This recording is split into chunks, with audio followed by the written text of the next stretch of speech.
Welcome to Talk on the Pod, the podcast where we delve into the remarkable journey of the TAKREEM Foundation's community, who are showcasing the best of the Arab world and paving the way for a brighter future. I'm your host, Andrea. Today we have the privilege of speaking with an incredible leader in the healthcare space, Noha Hachach. Noha is the managing director of the GCC for Cedars-Sinai, where she is at the forefront of advancing healthcare initiatives across the Gulf region. With expertise in healthcare management, policy, and strategic planning, she plays a crucial role in expanding Cedars-Sinai's impact and fostering international collaborations, ensuring that the healthcare provided is not only world-class, but also culturally and regionally relevant. In today's conversation, we'll dive into Noha's inspiring journey from Lebanon to becoming a leader in the healthcare sector in the Middle East, the challenges she's faced along the way, and the most rewarding aspects of her role. We'll also dive into the evolving role of women in leadership, the future of Lebanon's healthcare sector, and the resilience it takes to overcome both personal and professional challenges. So stay tuned to this conversation as we explore Noha's remarkable journey and the impact she's making in healthcare and beyond.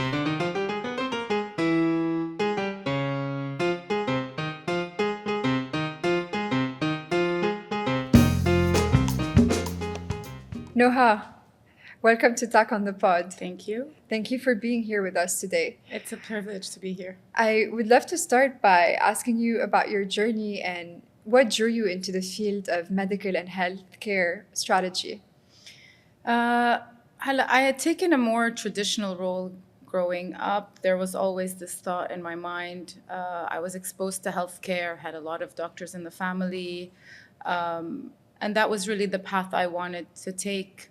So I continued my education. I did a pre-med degree, the traditional route, and thankfully, I graduated top of my class, and I graduated a semester early. So I had the opportunity to spend some time working in an outpatient multi-specialty center for a couple of months. And I think it was really that experience that shifted the whole direction that I took in my career. It was there that I realized my previous fascination with delivering healthcare and patient care and taking care from a health perspective was actually misunderstood to myself. That one-on-one delivery, which was beautiful, I actually liked thinking about more population. How can I give more on a national wide? How can I do more from a management perspective? What can I do from pathway redesign, strategic decisions? And I realized quickly then, although I already had my acceptance and I was starting medical school in the fall, it was a tough time. It was, I think, a very quick and brave decision. I have to thank my mother. She definitely guided me through that process, and I immediately pivoted. In fact, I think if I recall, when I applied to AUB for the master's degree in healthcare management, I had already almost reached the cutoff deadline. And I got in, and that just started a different track in my life. Again, that was a great experience. I did really well, again, in that program, which afforded me the opportunity to choose where I wanted to work, what I wanted to do. And I chose to start my career at AUB-MC, and where I spent the most part, almost 15 years of my career at AUB. And that's really, it was a whole new world of healthcare management, hospital management, population health, and I'm grateful every day for that decision that I took.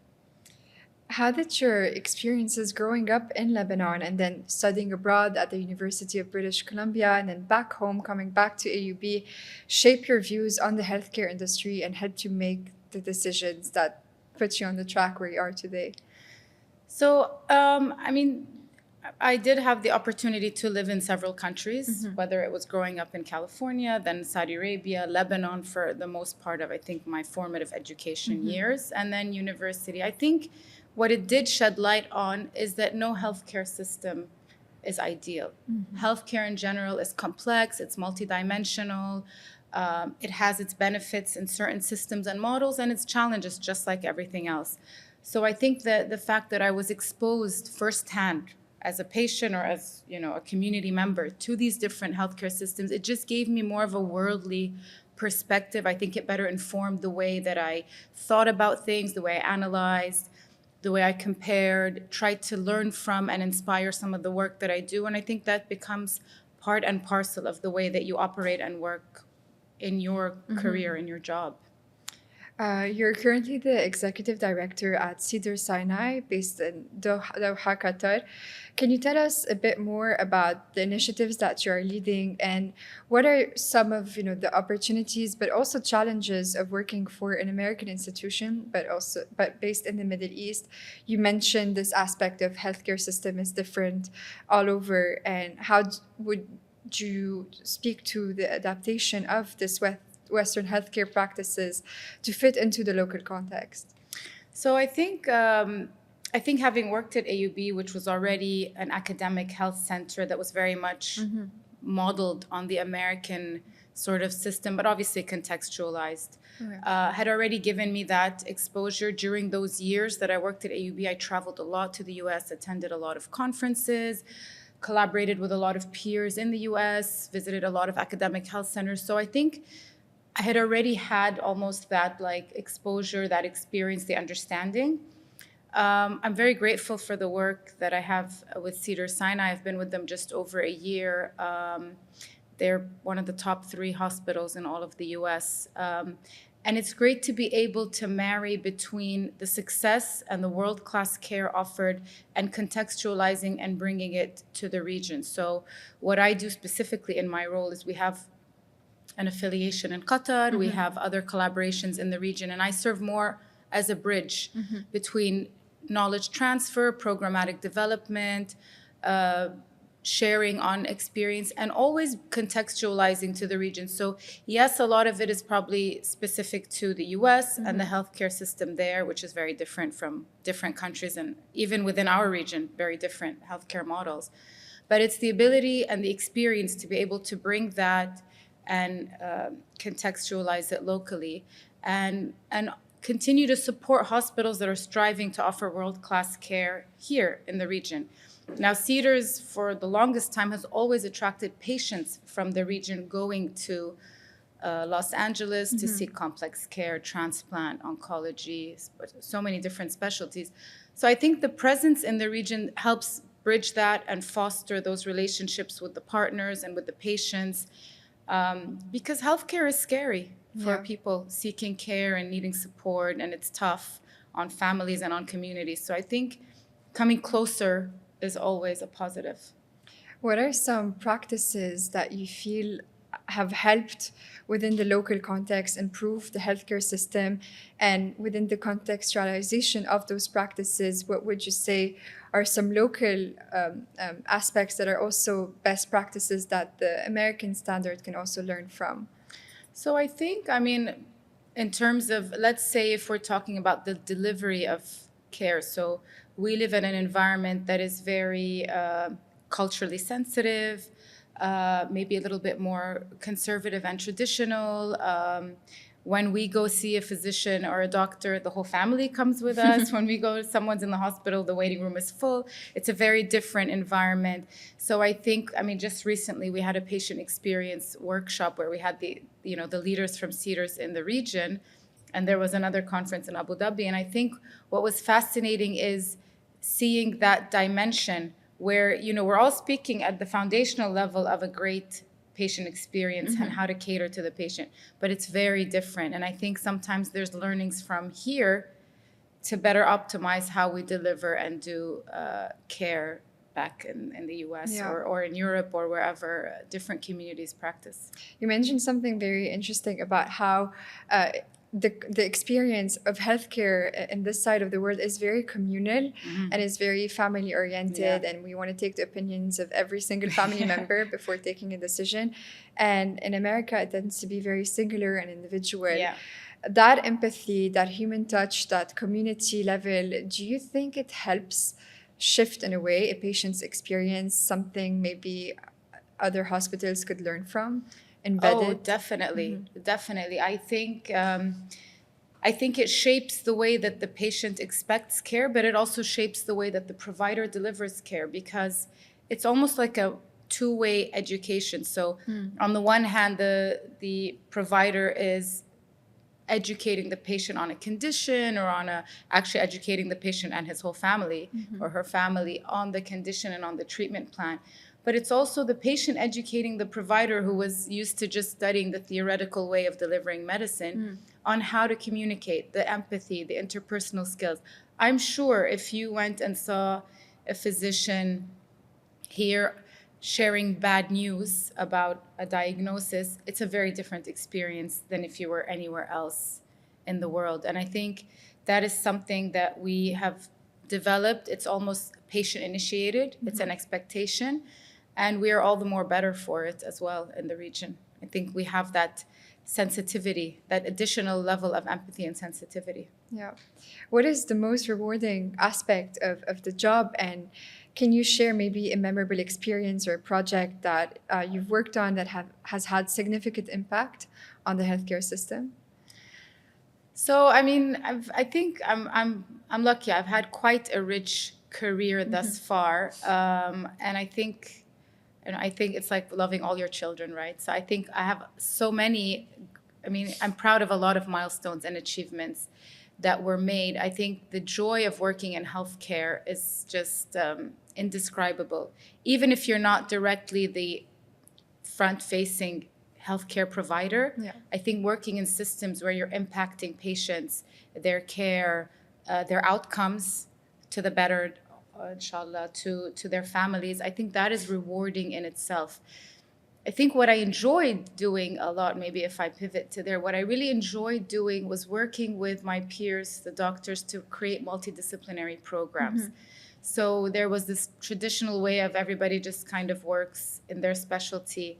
And a lot of the transformative work that we did in drawing out the 2020 vision at AUB and in implementing a lot of the golden years in transformative change was shifting to that multidisciplinary approach. So bringing together specialties, creating programs, centers of excellence like heart and vascular. So I think those were the things that I was proud of.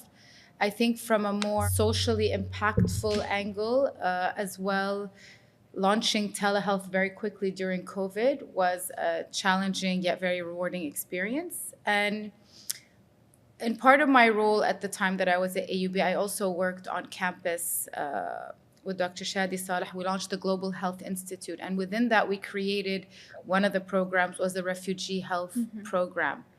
Part of that was we realized all these refugees are transiently moving from place to place without medical records, without language, so many barriers and obstacles in the move itself, right? So we worked with Epic and we created Sijilli, which was a cloud-based, like mobile electronic record that's almost taking their record on the go. And I think that was very rewarding for the impact that it provided to these people already suffering through what they have to go through.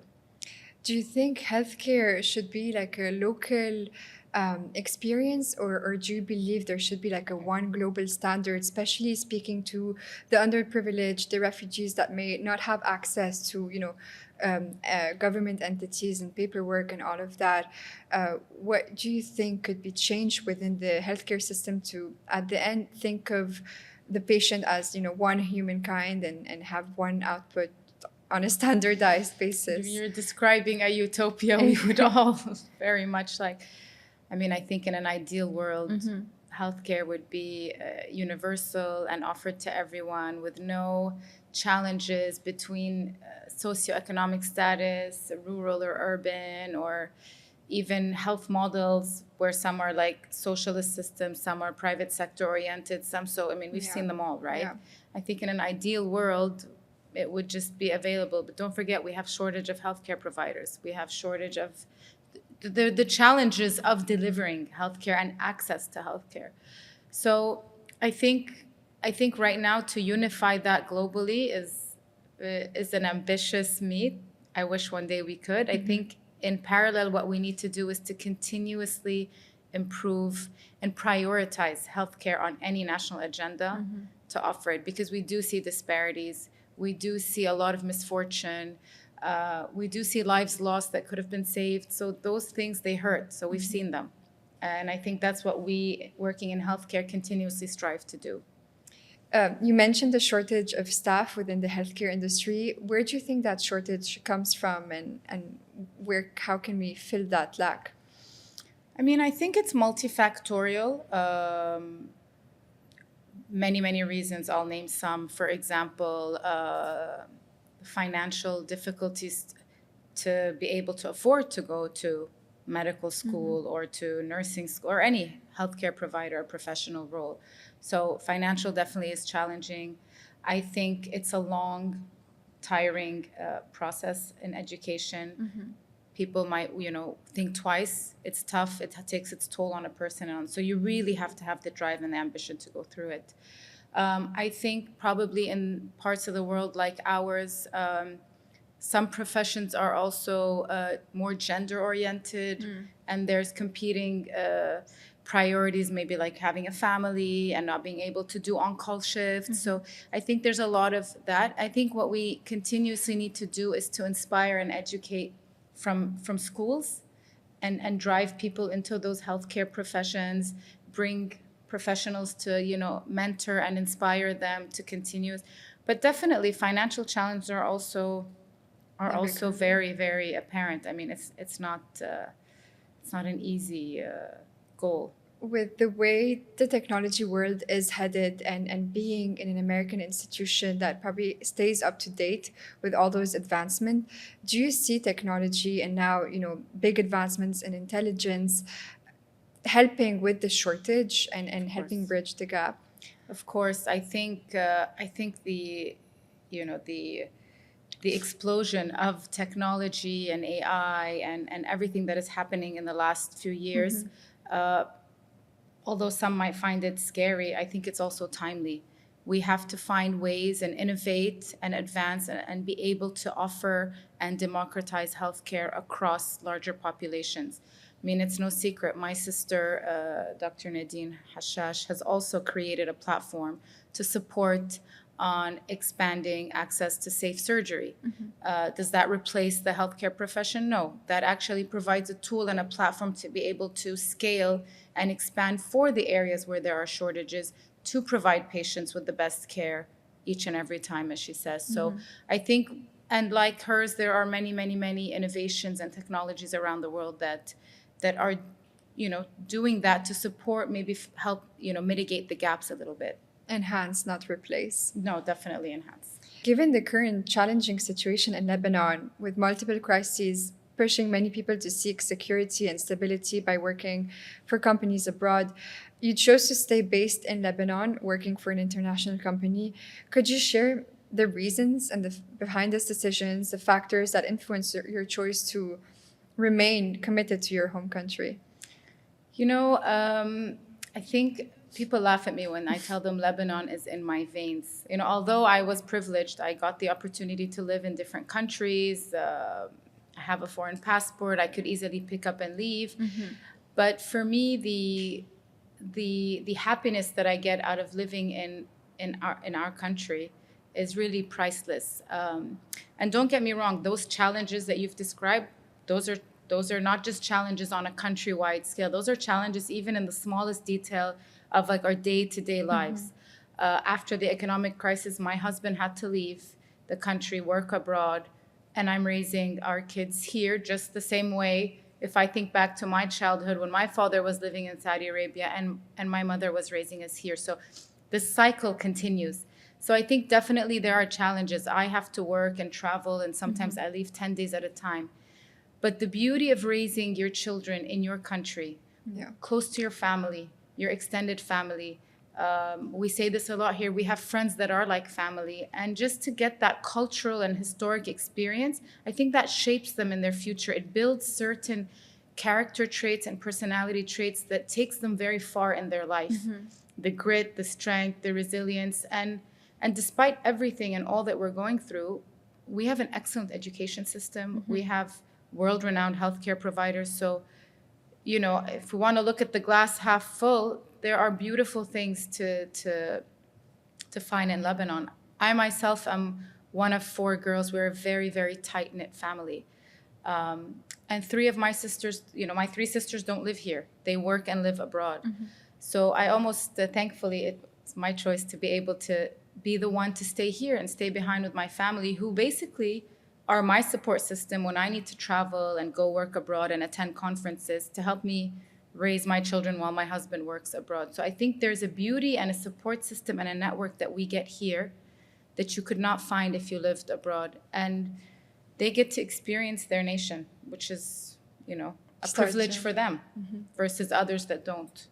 And, through the ups and the downs, I'm sure the details may get harder from time to time and make you reconsider, why am I staying here? I could have it easier somewhere else. How do you find the resilience and the motivation to navigate through those uncertainties? So, I think resilience has become almost a trademark of Lebanese people. We joke about it. Sometimes it's like bittersweet that we have to continuously be resilient. But I think resilience is part and parcel of who we are. We've gone through so much. And I think that it's those traits that I want my kids to also grow up with, to be able to navigate. And I think with that motivation is also personality. So I'm someone who's very driven. I like to achieve. I like to keep pushing myself harder. So I think with that, you can either drown in the complexities and challenges or be innovative and find ways to navigate. And like I said, you create that reality for you. You create the motivation. You create the support network. You create that environment that helps you flourish. That's not to say that it's rosy every day. There are challenging days. There are days that you are demotivated.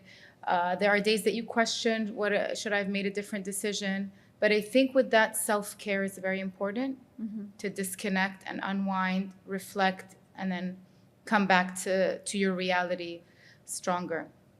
And, I tried it. I took my kids and I went abroad after the explosion. And I'm glad I did, because it further confirmed my decision that I really would love to raise my children in Lebanon. It gives me goosebumps because I feel the same. Yeah, it's a privilege. Getting that experience just shows you maybe that love for Lebanon grows in you even more, because you see what this country is made of, what its people are made of, what the community really means, that human warmth and touch, which is unreplaceable. And it's affirmative. So if you had second doubts or questions, you're now confident and comfortable in that decision that you made. The confirmation. Yeah. You mentioned the challenges of being a woman in healthcare, especially within the timeline. Sometimes you want to put building a family above building a career.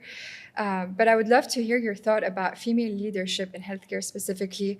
What unique qualities or perspective do you believe women bring to leadership roles in the healthcare industry? And, how can organization help support the advancement of women in those leadership positions? So I think almost 80% of healthcare workers are women, but while only 20% hold leadership roles. And I think I had read that in 2021, only 15% of CEOs were women. Now, that's also supported by research that says organizations that have more women in leadership or more gender diverse leadership teams perform better, whether from patient outcomes or financial or operational effectiveness. I'm not a big advocate of comparing like the women and men, but I think the unique qualities maybe that women bring to the table is more of the empathy, the collaborative approach to leadership, the communication and interpersonal skills. And I think those are all good in driving certain team dynamics. We're moving away a little bit from hierarchical organizations to more flat, and that type of collaborative team dynamic with empathy, with patient-centered care, I think that is always an advantage with women in leadership. I think for myself, we all faced, for even my colleagues that were women in leadership, we all faced the typical challenges, almost the stereotypes. When you walk into a boardroom or into a meeting, you're probably assumed to be the administrative assistant, not necessarily like the lead on a project. So that comes with time, but I don't think I ever let that shape the way that I approach things. I think what I always did was surround myself with mentors, allies, progressive peers. I think I always tried to navigate in the sense not to sit back and complain, but rather to prove through my competence, through my deliverable, through project. And I think it's a style of leadership that you choose to take on. You don't need to be dictatorial to be a woman leader. You can equally be effective and be collaborative and be a team change maker, right? So I think those are the things I did. And then, there are challenges of balancing starting a family and working. But it's a choice you have to make. I used to call it organized chaos. My life was very chaotic, but I somehow find a way to organize it through work, through time management, through the right support system. And I was also very fortunate to have leaders, and Dr. Ziad Ghazal, Dr. Muhammad Sak. These were leaders that pushed a lot of women in leadership. They pushed us forward in projects, in front of other peers, supported us to go. I mean, I was sent to do an executive program with the American College of Healthcare Executives. So I think I was very fortunate to also work in that environment that helped affirm my goals and my vision and where I wanted to reach in my career. So I think you also, like I said, you have to make that reality. Don't let things push you back. You will get hurt along the way with some things, but you just, pick yourself up and you keep going. How do you overcome those challenges of, being a woman in leadership, but also further a woman in leadership who's also raising a family and has the challenge of having her husband being abroad and you taking care and raising the kids? Some tips, some motivation to share? I'm obviously still working on that. I have not perfected it, but I've created a system. I've created my network. I have very supportive parents. I think whether you have parents or friends or family that can support. So I have a very supportive family structure that would afford me the opportunity to travel sometimes for 8-9 days at a time, right? I have a supportive husband that has always supported my career. And, I found, and I actually had learned this looking at Nadine's system, Nadine's children growing up. The children actually grow up to be much stronger, much more independent. They are proud and inspired of a working parent. So, my friends know it around me. I push each and every one. Find something to do. Find your passion. Find your career. You are a better person yourself for it, even if it's not for any financial reward. You are a better person for achieving any passion or dream. So I push women to continue to be determined. And you know what? Nothing's impossible. It's hard. You find a way to make it work. Yeah. Lebanese culture is renowned for its altruistic nature. Again, we mentioned resilience and the strong tradition for community support. As someone who has dedicated her career to the healthcare sector and you sit on various NGO boards, could you describe the driving force between your desire to contribute and maybe share more about your involvement in those organizations and how your background, your experiences shaped your approach to charitable work? So thank you. That's actually my passion question. I like that. So charity and altruism, I think generally, at least I'll speak from, it was like a covenant in our family. I grew up with a maternal grandmother who had dedicated her life to charitable work and organizations and helping underprivileged or teaching women vocations to be able to support themselves. Or I remember having our door knocked on every week because someone heard of her and wanted to come get help. And then I also had a paternal great-grandfather who's one of the founders of Dar al-Ajaza. So I think growing up with that exposure and dynamic already instills certain beliefs or certain attributes in you as a person and the way you think. So I think by the time I was in high school doing my IB program, CS or community services is a requirement of ours. That just almost came naturally. Like, of course, I was already going on the weekend to help my grandmother give out food boxes. And so this all came natural. And then as I, continued my education, I wanted to find those opportunities to continue to do that. Some of the things I've done, so I worked at a point in time with the Global Smile Foundation to support children born with cleft lip and palate. And then through that, I worked closely with, at that point we were colleagues, now we're just friends, Dr. Ghassan Abu Sitta, and we established the cleft lip and palate program at AUB. So we were able to translate a community and social need to an actual clinical program in the hospital and fundraise to support for that. Since then, I am a founding member on the Focus Fund at AUBMC, which is a charity dedicated to children with mental disabilities and learning disabilities and challenges. So we support children with anxiety, with suicidal thoughts, children with depression, but also children suffering learning disabilities and falling behind in school and feeling ashamed. So we work very closely with the Department of Psychiatry at AUB, and that's very rewarding. I also sit on the board of Dar al-Ajaza, so I'm very proud to be able to continue that family legacy for all the great work that they do with elderly. And you'll see my interests in charity are very different. So children, adults. So I always try to find things that touch me and see where I could support. And even like I said, with the refugee health program at AUB. So yes, it was part of my work, but on one hand, it was also a very socially rewarding experience to be able to support refugees with their healthcare. So, and I will continue to find ways to do charity. It gives me a lot of pleasure. You also sit as a member of the selection committee for TAKREEM, which emphasizes the importance of creating role models for generations to come by awarding them and by highlighting the work that they do. Being part of this community, which really connects those achievers from various Arab countries and region, what value do you see in building those bridges and fostering collaborations? And what has been your experience and involvement with the foundation? So TAKREEM, I say this always, and I continue to say it, I'm very privileged and honored to be part of TAKREEM. I think it was a game changer. This is a platform that really brings together. It's actually the limited times that you're able to unite all the Arabs around a common mission and a goal, and really to celebrate achievement and success. So back in 2018, when my sister won the Young Entrepreneur Award, it was really my first direct, I had heard of TAKREEM before, but my first direct experience with TAKREEM. And I remember leaving that ceremony and thinking that I had to be a part of this. I was fascinated. And I was shocked at how much I thought I knew and how much I still didn't know about all this amazing Arab achievement around the world.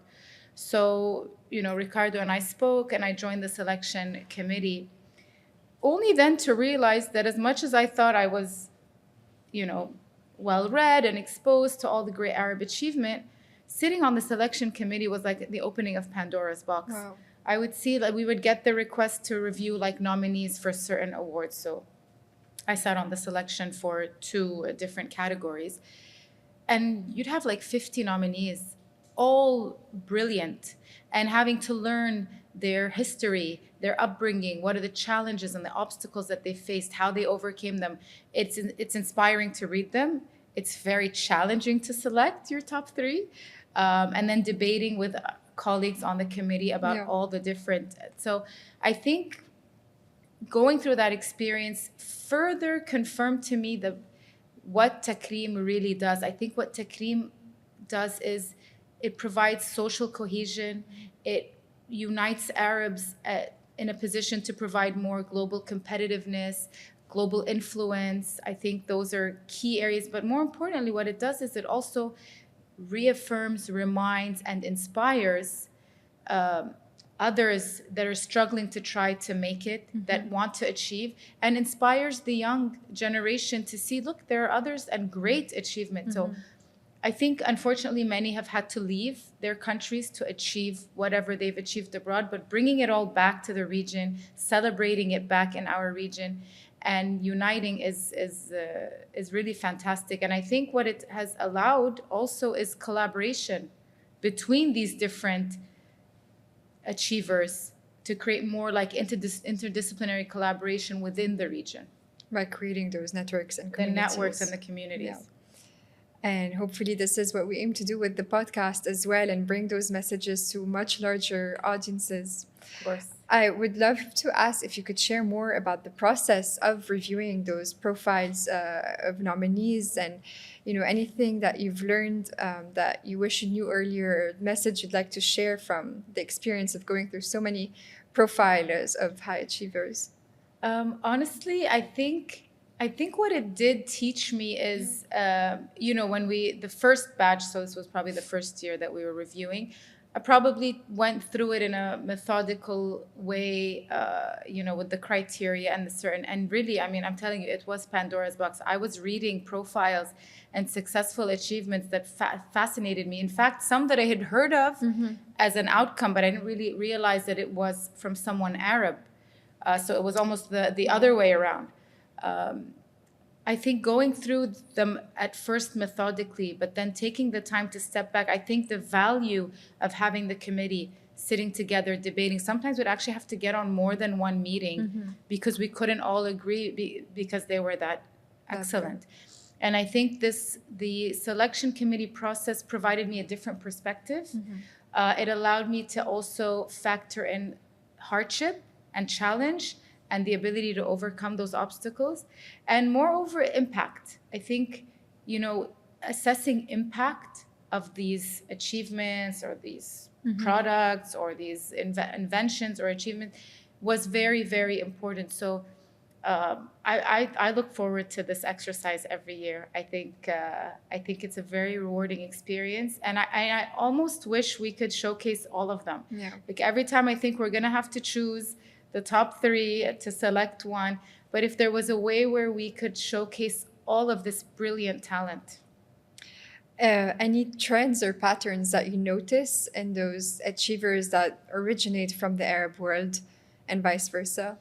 I mean, I think it will go without saying, the ones that have had challenging, difficult upbringings, childhoods, whether growing up in difficult environments, whether it's war or financial challenges or even societal, because the expectation isn't that you would, venture into this, out of the box approach.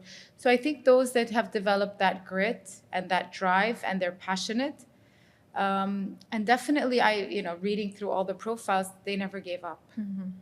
They never thought it was impossible. I think those are the messages. I almost sometimes think I wish we could find a way to introduce these messages to schools, because, children these days are a little bit sheltered. They don't have that, at least the ones that we see. So how can we bring that messaging back to inspire and further emphasize the importance to the drive and the grit? It's very Help important. them see the end a little bit, Yeah. get them that vision, that hope. Yeah.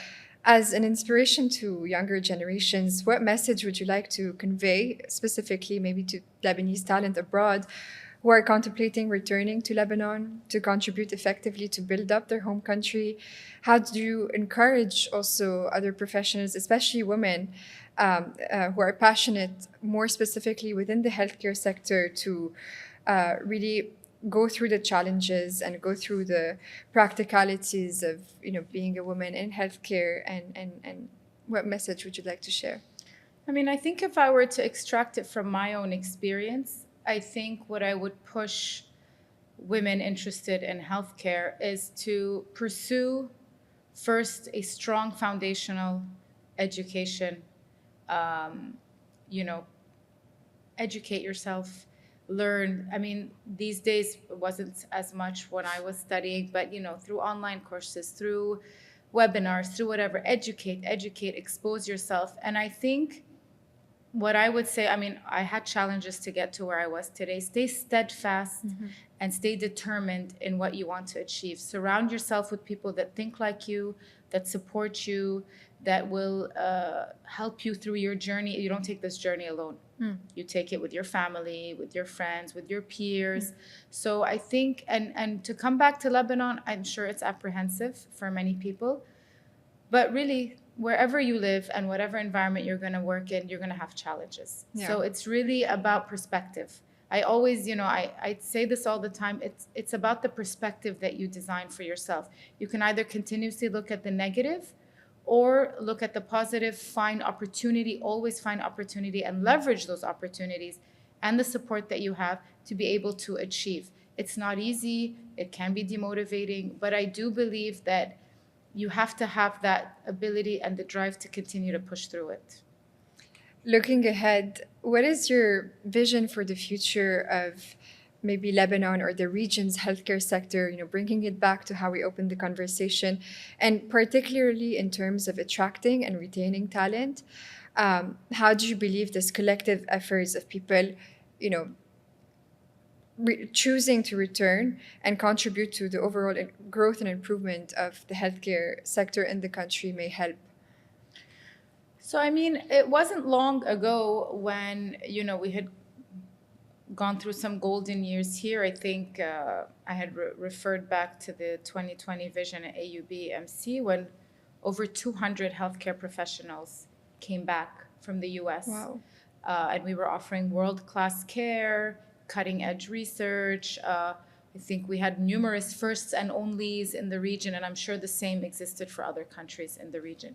There were years, and not long ago, when we were able to achieve that.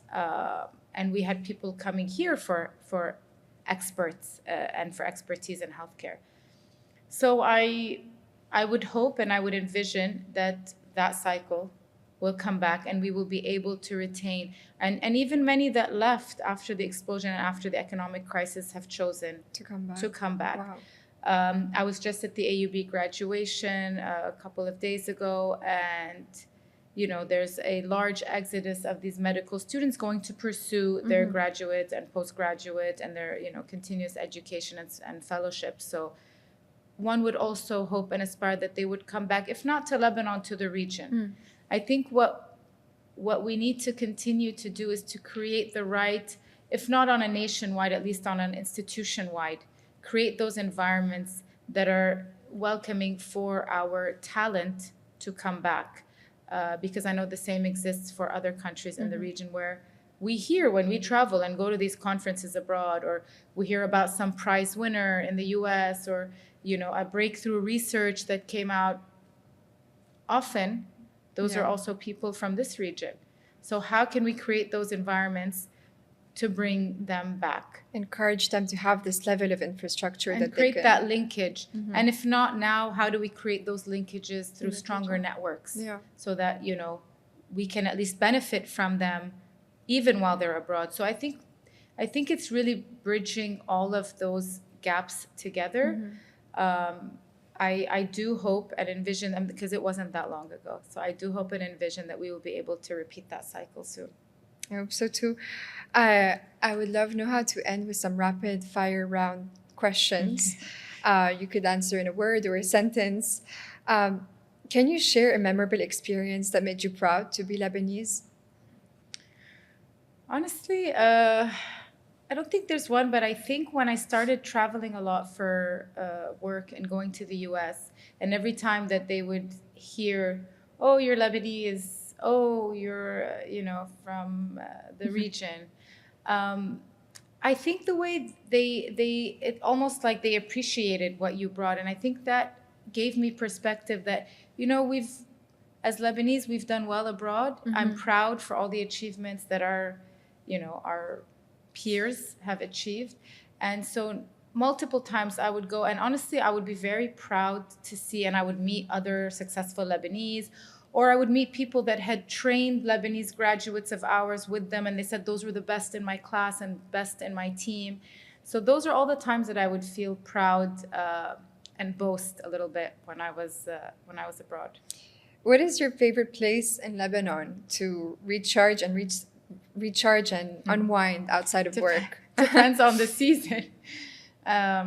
Both. It's cliche, probably. You've heard it too many times. We have a beautiful country. We're very lucky. So, in the summers now, my favorite place at the beach, or in Batroun, or on the coast. But equally in the winter, I love to go up to see the ski slopes, or in August. So I think we're fortunate enough to have the opportunity to have different beautiful places. But for those who know me, definitely the beach and the water is very important for me. Lucky to be on the Mediterranean Yes, coast. very lucky. What's a book or resource on healthcare and leadership that has strongly influenced you throughout your career? So there's two books that I think they impacted me. One is called World Class by William Hasseltine, and the other one is Possibility Unleashed by Mark Harrison. And I think what these two books have in common is it's about transformative leadership. And for me, that is what I have enjoy. That is what I aspire to be, a transformative leader. And reading their stories and how they took organizations that needed to be turned around and went through the hardships. And when you read them, you hear about the typical challenges that you face by people that are not willing to change, organizations that have limited budget. So it almost describes the same experiences that you've gone through. And they're very inspiring books. So those two, they're on the top of my list. And lastly, what 5 words would you choose to describe what you need to start a career in healthcare? Ambition, resilience, empathy for sure. I've learned patience and very, very strong communication and interpersonal skills. I caution people to have very good conflict resolution skills and abilities as well. And to just be to work in healthcare, you have to be very patient-centered. You really need to focus on that. So I think those are some of the important skills, traits that you would need to succeed. Thank you so much, Noha, for being here with us today. I really enjoyed our conversation. Me too. Such a privilege. Thank you so much. Thank you. Thanks.